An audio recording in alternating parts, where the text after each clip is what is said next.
message du temps de la fin. Hein? Ça c'est facile, et même ceux qui entendent ça. Amen. Je demande le message du temps de la fin, c'est quoi? Hein? En fait, le message du temps de la fin, pour résumer, pour donner une bonne compréhension à la question qui est posée, parce que c'est une question. Toute question est suivie, d'une pensée. C'est ça. Derrière une question, il y a une pensée. Voilà. Donc voilà pourquoi il faut saisir la pensée de la personne qui a posé la question. Là, tu peux mieux donner la réponse. Si tu réponds comme ça, il va penser de façon comme si tu as lapidé la chose. Voilà. Donc ici, il demande en fait, c'est quoi on appelle même le message du temps de la fin? C'est une bonne question quand même, n'est-ce pas? C'est quoi on appelle le message du temps de la fin? Donc bon, je vais pas vraiment être long, mais je vais quand même donner la voix, une pensée pour qu'ils voient au juste ce que c'est. Hein? On pourrait dire que c'est la grâce que Dieu a fait pour les nations. Amen. Voilà. C'est la grâce que Dieu a fait pour les nations. Hein? Voilà. Dans le temps de Paul, Paul lui l'appelait son message que lui était en train d'apporter aux nations. Parce que c'est Paul qui a été premièrement envoyé pour parler aux nations. C'est ça, amen. Oui, non. Donc quand vous lisez les Écritures, Paul s'est fait appeler apôtre des nations. C'est ça. Dans le livre des Galates, précisément, Paul dit que celui qui a fait de Pierre l'apôtre des circoncis, c'est-à-dire l'apôtre des Juifs, c'est ça. Il dit, il a aussi fait de moi, c'est le même qui a fait de moi l'apôtre des nations. Amen. Est-ce que vous voyez? Amen. Voilà, parce que quand Jésus parlait les 12 disciples qu'il les a pris là, eux-mêmes, leur mission même, c'était Israël. Ils étaient apôtres peut-être, mais c'était leur mission, c'est Israël. Amen. Voilà pourquoi Jésus disait que vous n'avez même pas fini de parcourir Israël que moi je vais arriver. Vous voyez, non? Amen. Voilà, leur mission était un peu cadrée sur tout, en tout cas convertir Israël. Mais Israël s'opposait terriblement. Donc ils n'ont pas pu finir cette mission-là. Hein? Il a fallu que Dieu lui-même, Jésus lui-même revienne sur le monde. C'est-à-dire dans Apocalypse 14 là-bas, qu'il va se présenter à eux physiquement. Et ils vont voir ces plaies qu'ils ont percées, tout ça là, n'est-ce pas? Oui. Et c'est là que je commence à pleurer que, vraiment c'était notre Messie qu'on a livré, cela, comme Joseph là. La même histoire de Joseph là. Zacharie pourrait dire la même histoire. Dans Zacharie 12, vous lisez, et dans Apocalypse 14, vous lisez, c'est la même chose qui se passe lorsqu'il va se montrer à eux. Ça va? Amen. Donc on ne peut pas confondre la grâce pour Israël, le temps pour Israël, et celui des nations. Il faut savoir, quand tu lis la Bible, il faut savoir faire la part des choses. Ça va? Amen. Voilà. Lorsque Dieu s'occupe d'Israël, et lorsque Dieu s'occupe des nations. Amen, amen. Pour ne pas que tu sois vraiment embrouillé. Voilà pourquoi j'ai piqué ici les 12 apôtres. Ça va? Amen. Voilà. Il dit, à commencer par Jérusalem. Cette bonne nouvelle sera prêchée dans tout le monde entier, à commencer par quoi? Voilà, à Jérusalem. Mais les 12 apôtres, ils avaient pour mission Jérusalem, Samarie et... Est-ce que vous voyez? Voilà, Israël, pour Israël, c'était là leur mission même. Envoyer Israël à croire ou à refuser. C'est ça. Ça va? Amen. Mais tout compte fait, quand on parle de l'épouse là, il y a les gens d'Israël, il y a les Juifs, ceux qui étaient au temps des apôtres, qui ont cru avec eux, qui ont marché, il y a des gens qui ont cru au Seigneur Jésus-Christ, voilà, ils font partie de l'épouse. Ils ne sont pas des Israéliens, mais ils font partie de l'épouse. D'abord, des Juifs, et ensuite des Grecs, des nations, et plusieurs, tous ceux-là font partie de l'épouse. Amen. Ça va? Amen. Voilà. Et ils n'ont rien à voir aussi avec les 144 000. C'est à la fin, sur le mont, Sion, lorsque Dieu les rencontrera, et que Élie et Moïse finiront leur travail en regroupant les 144 000, Jésus va descendre les rencontrer là. C'est ça. Amen. C'est à la fin. Eux représentent Benjamin, le groupe de Benjamin, qui ont reçu, qui à cause de Benjamin, Joseph s'est révélé à ses frères, à ses 12 frères. Donc le Benjamin, c'est le dernier. Ça va? Ils sont le type des 144 000. Ça va? Amen. Je dis tout cela pour que tu puisses faire la différence entre ceux d'Israël et ceux des nations. Il ne faut pas mélanger. Quand tu lis la Bible, il ne faut pas mélanger. Si tu mélanges, tu seras embrouillé, tu ne vas rien comprendre. C'est ça, frère. Ça va?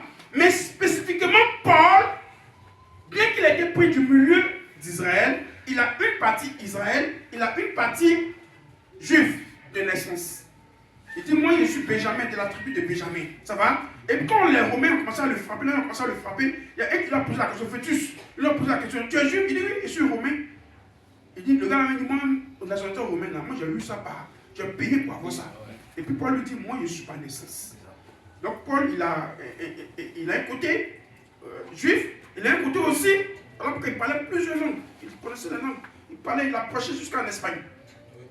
Mais quand tu lis dans Actes 26, il dit, le même Dieu qui est le Jésus-Christ m'a rencontré spécialement, moi Paul, m'a rencontré spécialement. Et il m'a donné d'apporter la lumière aux nations. C'est là que s'ouvre le message. Amen, amen. Ça va? Amen. Quand Paul lui prêchait ce message en son temps, là, il pouvait appeler ça le message du temps de la fin. Parce que pour lui, pour lui là, après ça, là, pour lui, il n'y avait pas d'autre message à l'église. C'était sûrement que lui, son message, en ce temps-là. Ça va? Amen. Mais le message, il va aller des extrémités jusqu'à. Ça va? Voilà. Mais il faut comprendre que c'est la grâce de Dieu pour les nations. C'est eux qu'on a appelé les 7 étoiles. Apocalypse 1, le verset 20. Dans sa main droite se trouvaient 7 étoiles. Ça va? Amen. Voilà. Les étoiles représentent les messagers. Amen. Ou les anges. Ça va? Amen. Voilà. Quand on dit les anges, on leur donne le nom ange parce qu'ils viennent avec un message. Amen. Il doit avoir un message. Il doit précisément avoir un message et apporter ce message-là à un peuple bien déterminé.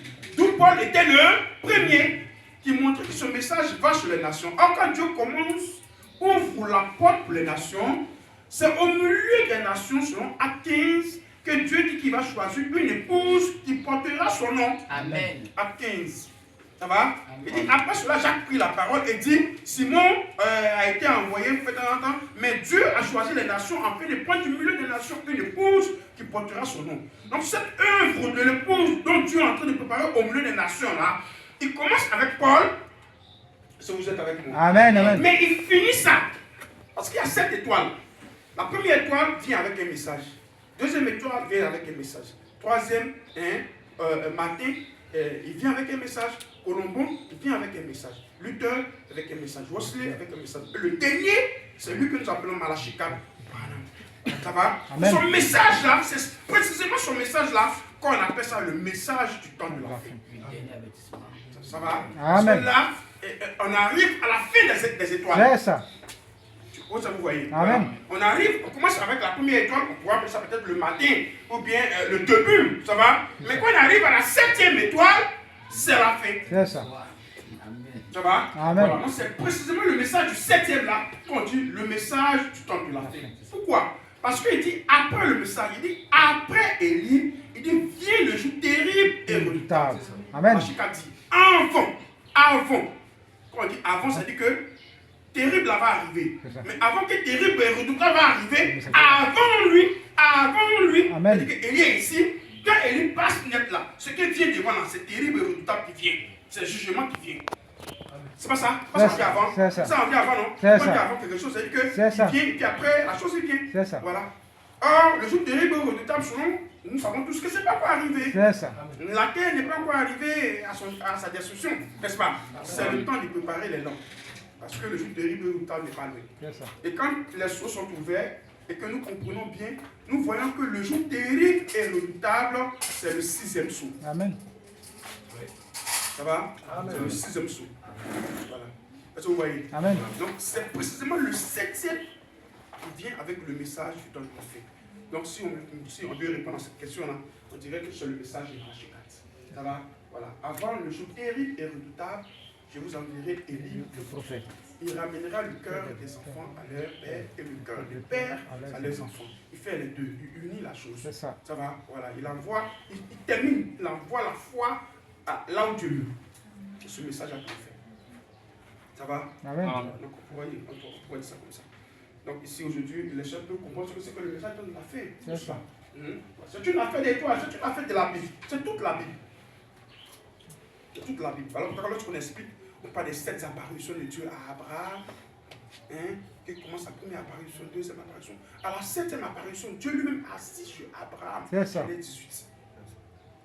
Ça va? Voilà. Il est assis sur Abraham.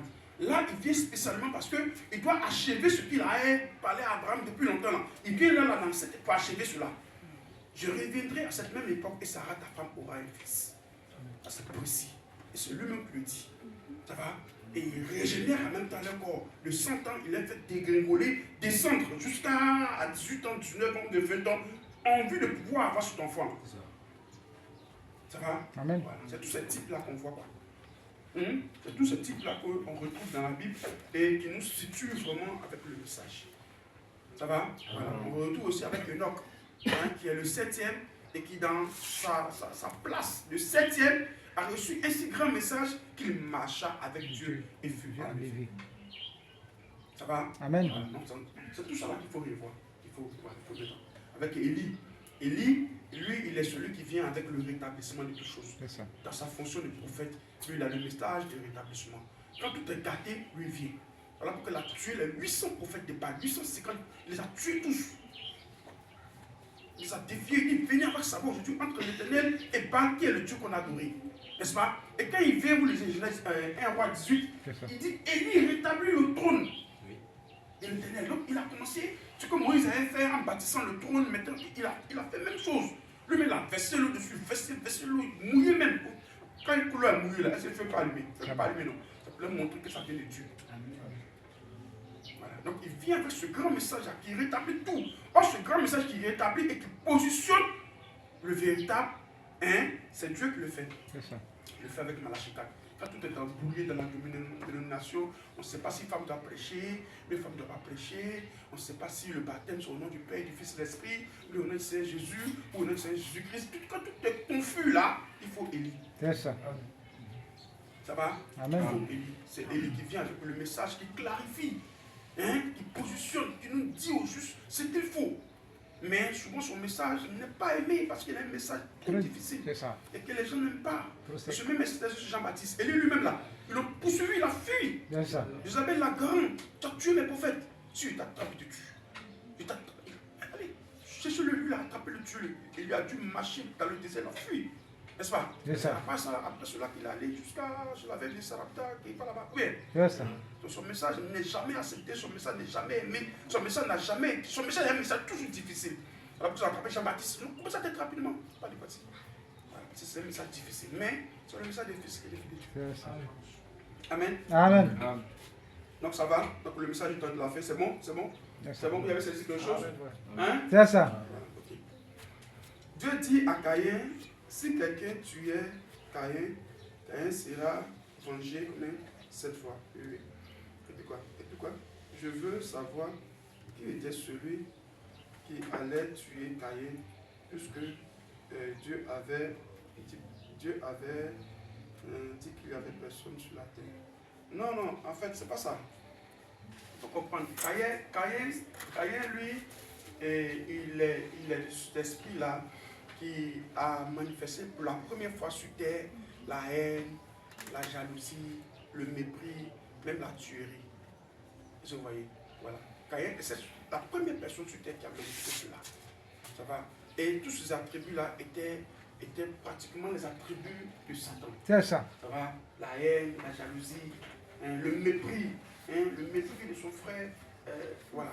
Caïn est le premier. Donc, malgré qu'il a tué son frère, malgré qu'il a tué, il est allé jusqu'à tuer son frère. Et Dieu même lui a dit, fais comme ton frère, moi je vais te bénir, mais il a refusé.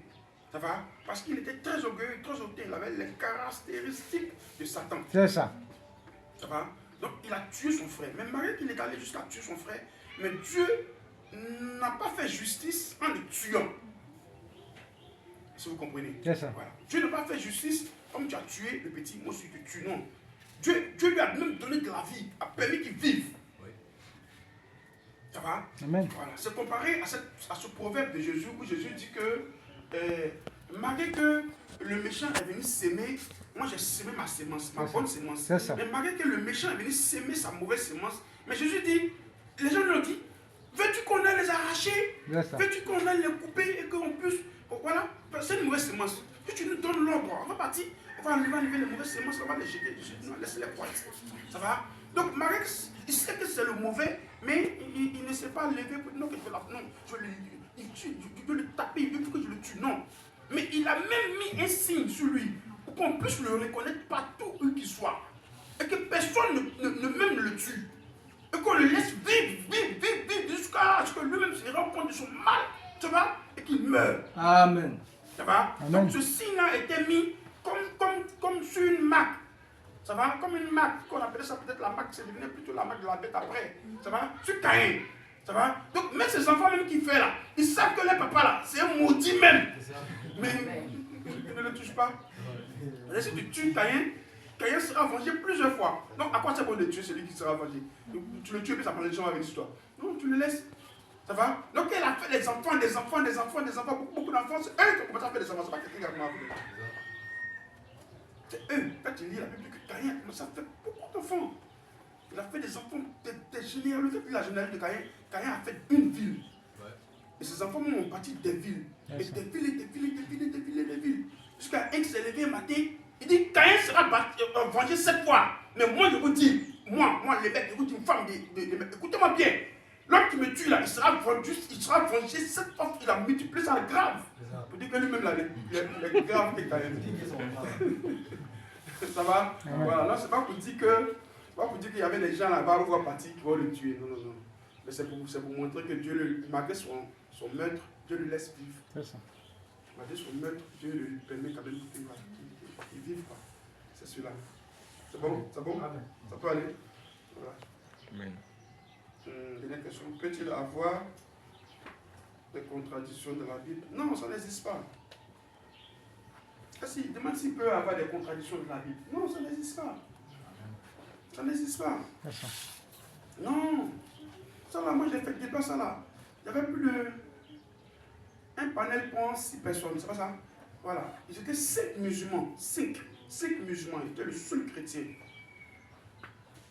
5 musulmans. Je les ai posé la question sur le premier et le dernier dans le Coran. Ils m'ont répondu, ce n'est pas trop plus. Ils disent, bon, c'est bon. Eux vont me poser des questions. Ils me demandent, est-ce qu'il y a contradiction dans la Bible? Moi, je leur ai dit que s'ils arrivent à me montrer une seule contradiction, alors c'est fini. Il dit, moi-même, il n'y a pas devenu musulman, mais pendant la descend, il ne veut plus me dire. Il dit, c'est bon. Il m'appelle, là-bas, m'appelle Ivo. Ivo, bon, te suis, oui, te suis, oui. Te suis qu'il n'y a pas de contradiction. C'est ça, je suis là, non? Donc, je vous écoute, montrez-moi contradiction. Cette contradiction, là, c'est ça, il veut voir là. Quand il y a une contradiction, là, ça va que non, il y a un problème. Ça va? Donc, c'était ce jour-là. Ah, j'étais zélé. Le premier a pris. C'est bon? S'il y a contradiction dans la parole de Dieu, alors c'est qu'il y a un problème. Peut-être que Dieu lui-même, il a une contradiction. Dans sa pensée, il y a contradiction. Ça va? Voilà. Parce que la Bible, dès que nous disons que c'est la parole de Dieu, mais il y a aussi les faits. Ok. Il y a aussi les faits.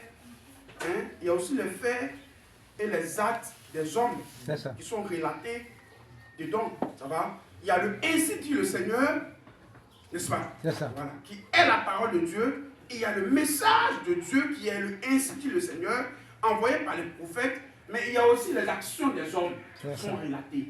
Il y a aussi les faits des hommes qui sont relatés. Donc la Bible est aussi un livre d'histoire, ou un livre d'amour, ou un livre, un texte, ça va? Parce que cela parle aussi de la vie des hommes aussi, qui est relaté dans la Bible. Amen. Ça va? Voilà. Mais même dans ce qui est relaté dans la vie des hommes, il n'y a pas de faute, il n'y a pas de contradiction. Par exemple ici, je ne sais pas si je peux trouver ça. La contradiction des musulmans, ça il doit vous donner ceci. Par exemple ici, il dit dans Matthieu, c'est pas ça? On appelle Matthieu combien là? Matthieu où les brigands à la croix là. Vous connaissez ça? Matthieu. Hein? Où il y a les brigands à la croix là. C'est ça le premier même qu'ils ont mis sur moi-même. Il dit, voilà, ici, Matthieu 27, hein? Vous êtes là? Amen. Vous êtes là? Amen. C'est pas le message, c'est la question. Voilà, pourquoi vous savez? Matthieu 27, il dit le verset 44. Il dit, bon, le verset 43, il dit, il s'est confié en Dieu, que Dieu le délivre maintenant, s'il l'aime, car il a dit, je suis fils de Dieu. Et le verset 44, les brigands crucifiés avec lui l'injuraient de la même manière. Ça va? Vous voyez? Voilà. Il dit, les brigands qui sont crucifiés avec Jésus l'injuraient de la même manière. Et puis quand vous prenez dans le livre de Luc, pour que tu vois la référence, on n'a pas mis la référence ici. Dans le livre de Luc, hein, quand Luc aussi est en train de relater ce même passage-là, je ne sais pas dans Luc combien, Luc lui précise en disant que il précise en disant qu'il y a un brigand qui insultait Et puis il y a un autre brigand qui ne l'a pas insulté. C'est pas ça. Voilà. Mais ici, je ne sais pas vous. Et puis on peut les dire comme ça, ils mettent ça devant moi. Ils disent que c'est contradiction. Je ne sais pas comment ils ont trouvé ça. Je ne sais pas. Ils notent pas où. C'est eux-mêmes, comme eux, c'est dans les. On peut aller sur le verset qu'il a donné là. Il y a deux versets là. Tu as deux versets? Il est marqué en bas. Tu as deux versets qui ont marqué ici. 2 Samuel. Voilà, donc on va aller sur les versets que lui a donné là. 2 Samuel, quand nous était frères. Donc il va nous sortir ici deux contradictions. Deux trucs qu'il appelle ça contradiction quoi. Donc on va prendre ça. Tous les musulmans, ils ont beaucoup, hein. Ils ont mis ça, ils l'ont pris, ils ont mis au moins plus sec. C'était sec, non? Chacun a mis sec devant moi. J'ai fermé la bouche rapidement, en quelques minutes. Non, je n'ai pas dû avec eux. Quand tu n'as pas réfléchi à ça, donc tu verras ça comme contradiction, alors tu seras bloqué. Parce que pour toi, c'était une contradiction. Tu n'as pas fait chose. Mais en moins de 5 minutes, pendant les minutes calme. 2 Samuel 10, verset 18. Donc vous suivez, il va nous donner deux. Voilà, deux. Verset 18. Mais les Syriens s'enfuirent devant Israël. Et David leur tua les troupes de 700 chars et 40 000 cavaliers. Il frappa aussi le chef de leur armée, Shobak, qui mourut sur place. Maintenant, 1 Chronique 18, 19. Voilà, c'est souvent c'est ça. C'est souvent ça. Ce que rapporte Samuel, ce que rapporte Roi, ce que rapporte Chronique. Ça va? Voilà. Et ils ont pris même des versets. Il y en avait même où David rapportait d'une manière, Chronique rapportait d'une manière, l'autre rapportait d'une manière. Voilà, ils prennent. 1 Chronique 19, verset 18. David leur tua les troupes de 7000 chars et 40 000 hommes de pied. Il fit mourir Shopach, chef de l'armée. L'autre côté, donc ici, on parle de 700, ici on parle de 7000. Voilà. Vous voyez, non? Voilà, c'est la même chose. Il y a un autre comme ça. Il y a un autre encore dans Roi, où on dit Joab allait faire le dénombrement. Et dans le dénombrement, il a eu 470. Oui. 470 000 bétails, n'est-ce pas? Oui. Et dans Roi, on dit le même Joab là, il allait faire le dénombrement, mais il dit 700. C'est ça. Ça va? Oui. Voilà. Les musulmans ont ça devant moi. Ça là, ils ont ça devant moi. Mais je n'ai pas noté, mais quand ils prennent moi, je vais là-bas. Mais comment je lis, il n'y a pas de contradiction. Moi, je ne vois rien. C'est eux, ils voient toujours. Et même que maintenant, moi, je donne, il regarde. Puis il regarde. Donc, c'est la même chose. Voilà. Joab a fait, vous allez trouver ça. Il a fait le dénombrement. Voilà, il a trouvé ça aussi. Joab a fait le dénombrement, il est venu, il dit non, ça fait 470 000. Et dans Roi, il dit ça fait 500 000. Ça va? Voilà. Mais là, vous voyez que c'est un dénombrement de bétail, comme ici là. C'est un dénombrement de chefs de guerre et de quoi. Ça va? Donc, un dénombrement, on fait toujours ce qu'on dit l'arrondissement. C'est ça. Ça va? Ça, c'est l'arrondissement. C'est-à-dire que toi, tu as fait le dénombrement. Et puis, tu as écrit dans le livre, tu dis que tu as trouvé 8. Ça va? Tu as trouvé 8. Mais quand moi, j'ai venu raconter, j'ai dit que j'ai trouvé 10. Ça va? Donc, c'est l'intervalle. C'est l'environ. C'est ce qu'on appelle, on fait la classe. Voilà. Plus ou moins. Voilà, plus ou moins. Hein? Voilà, c'est le rapprochement. C'est le rapprochement, c'est tout. C'est tout. C'est pas pour dire que, voilà, c'est pour dire que c'était un intervalle. C'est ce qu'il a. L'intervalle entre ça et ça, c'est ce qu'il a trouvé. Puisque c'est un récit rapporté par deux personnes. Donc l'autre a dit 8, mais l'autre peut venir dire non, 8, on a rencontré 10, c'est bon. C'est ça. Est-ce que c'est pas Est-ce que c'est bon? Non, c'est pas une erreur de tradition. C'est un arrondissement. C'est un arrondissement. Chronique est écrit soit par les scribes ou par le prophète. Le prophète rapporte, le scribe écrit. Ça va? Donc le scribe, en écrivant, il fait l'arrondissement. Même en classe, on fait ça. Ta moitié, c'est combien? On regarde, ta moitié, c'est combien? 9,98. 9,98. Ça va? Quand je te papier, là, c'est 9,98. Mais nous, ça m'a mis 10. Quand tu prends ton bibliothèque, tu regardes, c'est 10. C'est un arrondissement. Ça va? Donc dans le bétail, dans le dénombrement, on fait l'arrondissement. Voilà. On arrondit. Donc c'est l'intervalle. Ça va? Voilà.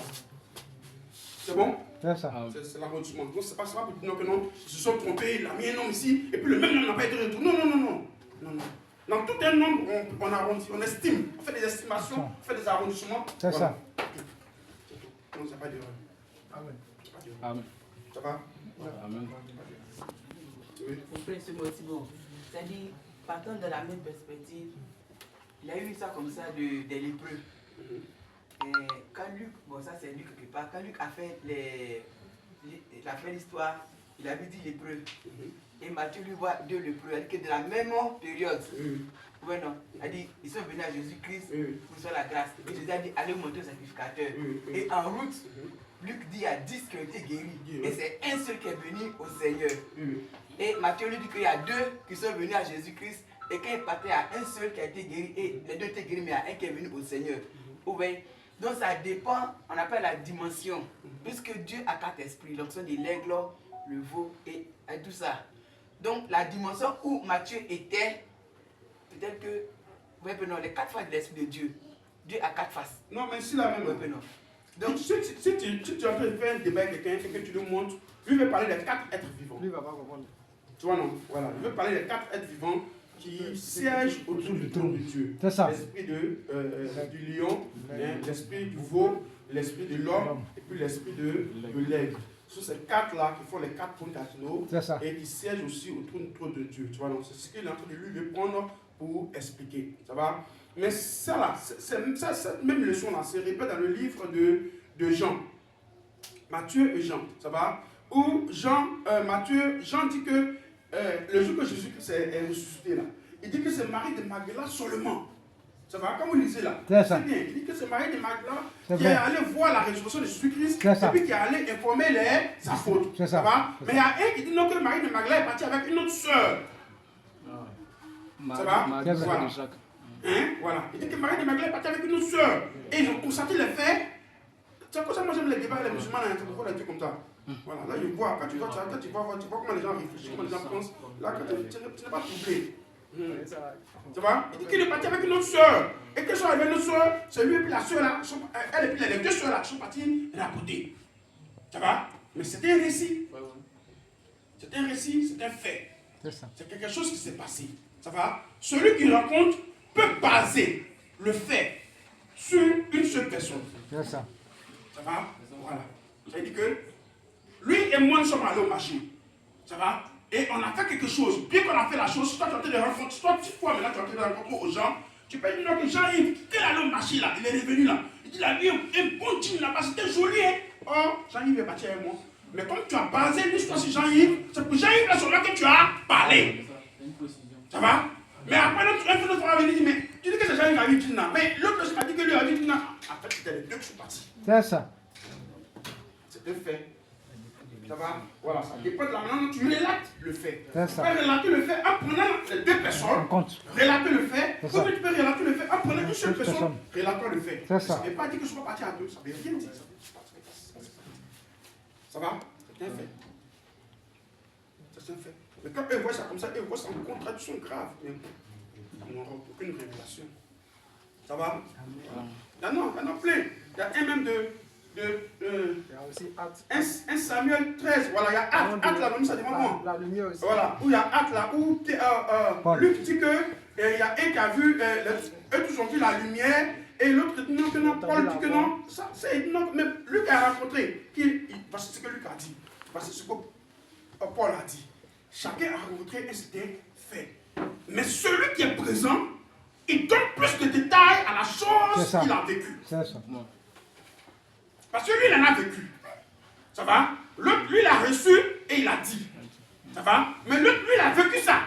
Donc, lui, il donne les détails de ce que lui-même, il a vécu. Amen. C'est vrai. Où est la contradiction?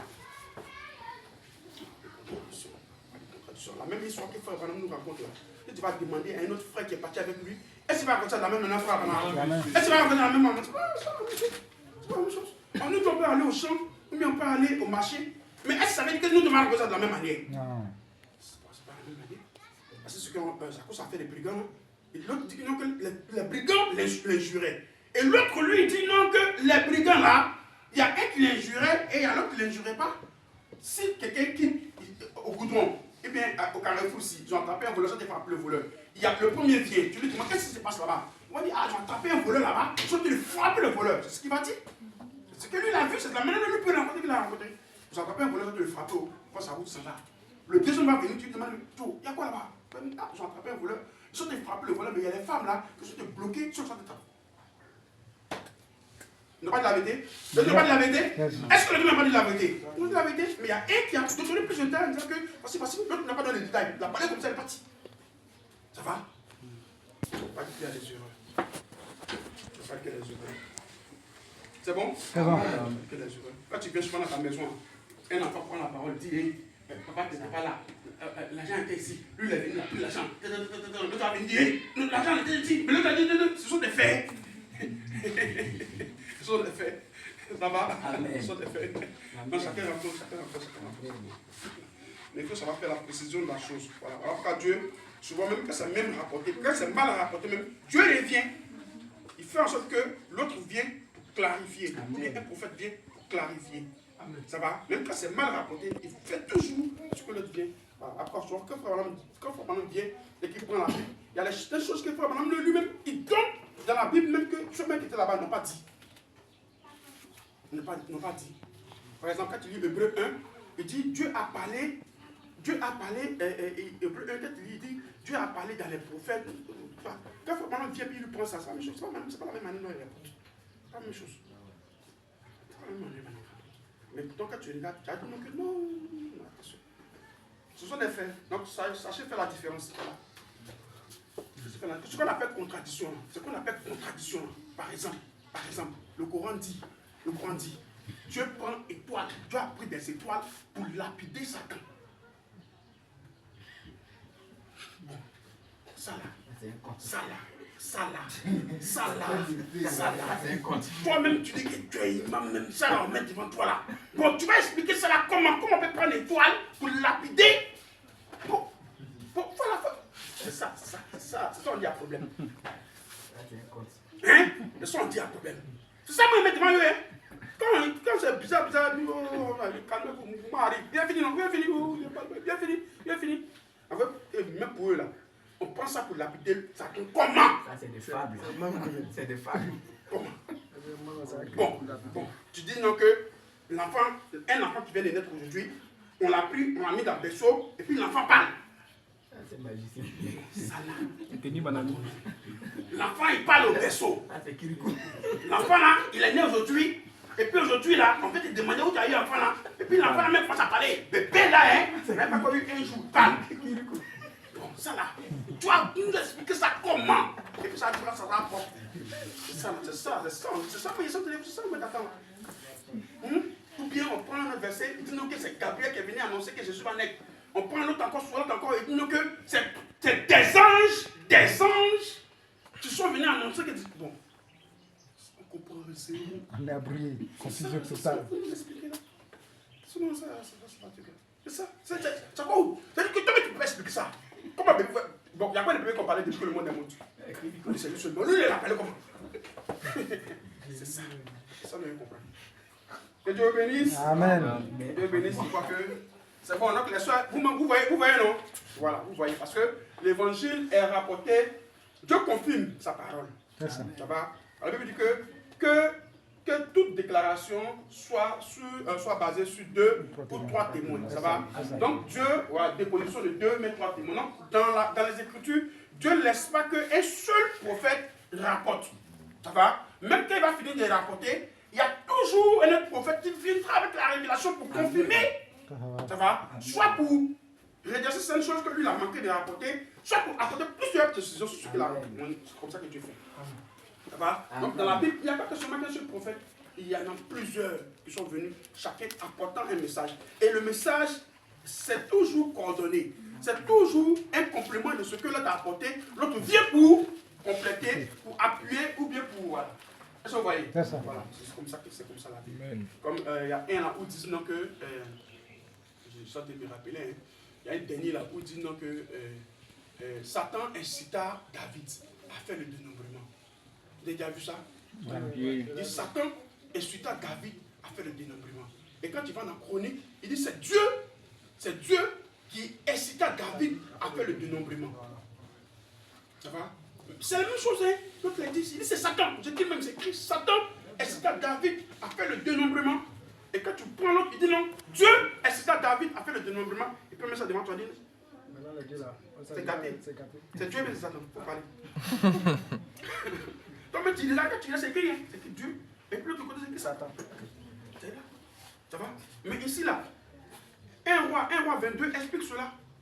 Parce que dans 1 roi 22, Michée, lui, il a été appelé pour voir si Akab doit aller en guerre ou bien si Akab ne doit pas aller en guerre. C'est ça. Ça va? Pendant qu'il y avait plusieurs prophètes qui prophétisaient en disant que Akab, tu peux partir en guerre. Si tu vas revenir, tu vas prendre. Mais même comme Michée a dit, Josaphat a dit, y a-t-il pas un autre prophète? Ils ont trouvé Michée. Quand Michée est arrivé, ils ont dit à Michée, ah, les autres ont dit qu'il peut partir en guerre. Donc toi là, si tu n'as pas dit la même chose, de beauté ici, il faut dire la même chose. Il dit, moi je vais te dire que ce que l'Éternel va mettre dans ma bouche. Ça va? Donc quand je suis revenu, il dit, bon, donne-moi un temps, il allait prier un peu, puis j'ai reviens. Donc j'en ai rendez-vous demain. Donc lui, pendant que la nuit il priait, il dit, il a vu Dieu. Il y a 1 roi 22, hein, vous lisez, hein, voilà. Il dit, lui, il est monté au ciel, il a vu Dieu. Il dit, Dieu assis sur son trône, et tous les anges sont assis autour de Dieu. Et puis Dieu pose la question, qui va aller séduire Akab? Et ça, lui, il apprend la parole. Il dit, non, Dieu dit, non, toi, tu vas là, mon fils, toi, ça va pas marcher. Donc, il dit, oh, c'est bien, il parle. Non, non. Lui, le prophète, il a été réunion qui se passe au ciel. Il a été voir ça. Ça va? Il dit, et tous là, tous les anges là, chacun, ils ont parlé, il n'y a même pas un qui a donné réponse qui a plu à Dieu. Il dit, il a fallu un esprit séducteur qui est quitté de l'abîme, qui est venu devant Dieu. Il dit, Seigneur, réunion, hein? 1 roi 22. Il dit, Seigneur, moi il a fait ça. Et puis le Seigneur lui pose la question, comment tu l'as fait? Il dit, oh Seigneur, il avait transformé un esprit des mensonges, il vient rentrer dans les bouches, vont prophétiser tous le faux, moi je suis moi, aller là-bas, on va les tuer tous. Il dit, va, tu vas réussir. Ça va? Il est descendu, il est parti au ciel, il est rentré dans les bouches. Je commence à dire, le lui, il prend comme. Attends, pas la langue comme on va pas la langue. Ça va ce qui se passe. Ils sont allés en guerre, Akab. Ils ont fait guerre là jusqu'à. On ne sait pas comment. Qu'est-ce que c'est? On ne sait pas où Akab était. Il y a un gars, il a tiré une flèche au hasard. Au hasard, quoi. Flèche a piqué Akab. Akab est mort. Donc ici, là, quand tu regardes le récit que Michée a rencontré, alors qui a envoyé l'esprit là? C'est Dieu. Donc tu diras que c'est Dieu qui l'a envoyé. Mais lui, il pourrait dire que c'est lui-même qui est parti. Ça va? Mais tout compte fait, c'est Dieu qui lui a donné la permission. Si lui, il a écrit, il va dire un esprit mauvais est allé séduire Akab et a fait perdre toute son armée. C'est pas ça? Toi, tu vas dire Dieu est allé séduire Akab et a fait perdre toute son armée. Qui a dit la vérité? Les anges la vérité. Ça va? C'était récit. C'est la manière dont vous racontez. Ça va? Lui, il a parlé, mais Dieu ne peut pas aller séduire David. Il faut que Dieu permette. Ça va? C'est la loi de la permission. C'est la volonté permissive. Dieu a permis. Il a laissé Satan faire. Donc, comme il a laissé Satan faire, alors c'était comme si c'était lui qui avait. Mais Dieu n'est pas séducteur. Ça va? Mais c'est le fait qu'il a permis. C'est pourquoi le prophète a dit Dieu incita, voilà, David. Ça va? Mais l'autre lui montre celui-même qui a fait même. Celui que Dieu a utilisé pour faire. Ça va? Donc sachez faire la part des choses. La part des trucs, la part des contradictions ici. C'est clair. C'est clair. Il n'y a pas de contradiction. Donc tout ça, la maison, là, c'est devant moi. Et ça m'a pris un peu, je suis content d'avoir vu. Et mettre là, il dit, mais il dit, oh, vous la lisez pas la Bible. Une révélation, il est fini, je suis content, il dit là. La Bible, c'est une question d'esprit, c'est une question de. Donc vraiment, c'est bon? C'est bon? Vous s'agissez? Amen. Voilà, donc faites la part des choses. Vous êtes les fils de Dieu, la lumière vient à vous, vous faites la part des choses. Vous pouvez voir. Mais si tu restes tranquille, même Dieu te montre. C'est ça. Et si tu restes tranquille. Au début, même quand moi j'étudiais ça, il y a un tamis devant moi, 1 Samuel 13, où on dit, ils n'ont pas dit l'âge de Saül. Ils n'ont pas dit l'âge de Saül. On dit Saül avait, et puis on dit point. Ça va? Ils n'ont pas dit l'âge de Saül. Il a pris la. Moi, mais je ne connaissais pas, je n'avais même pas vu tout ça même. Quand tu n'as jamais réfléchi à ça, tu ne vois pas. Donc le gars a mis devant moi, il était là. On débattait. C'était pas sur TikTok, c'était sur WhatsApp, Messenger. Puis on débattait, puis un musulman devant moi. Il a mis ça devant moi. Il dit ça, ici, là. Il n'a pas mis l'âge. Mais il dit, mais si tu n'as pas mis l'âge, est-ce que c'est une faute? Il dit, non, c'est pas une faute, mais il n'a pas mis son âge. Je suis resté là jusqu'à. Quelqu'un m'a dit, prends d'habit. J'ai pris d'habit. Je regarde David a mis l'âge. Puis après David, il dit non, maintenant c'est David, maintenant que tu vas faire le débat. Et non, David va bien. Quand tu restes là, la chose vient. Que là, comme ça, l'explication vient pour ton esprit. Dieu, il n'y a pas. Moi, jusqu'à présent, il demande comme il montre contradiction. Il n'y a pas. Un qui a sorti. Non, il n'y en a pas. Il n'y en a pas. Sérieusement. Frère Branham dit, la Bible, il n'y a pas de contradiction. C'est une révélation. Que Dieu vous bénisse. Amen. C'est bon, la question, c'est bon. Vous satisfait, ça vous a plu? Amen. C'est dans les débats, on découvre ça. C'est dans les débats, on découvre ça. Donc, on va se lever ensemble, on va dire non. Voilà.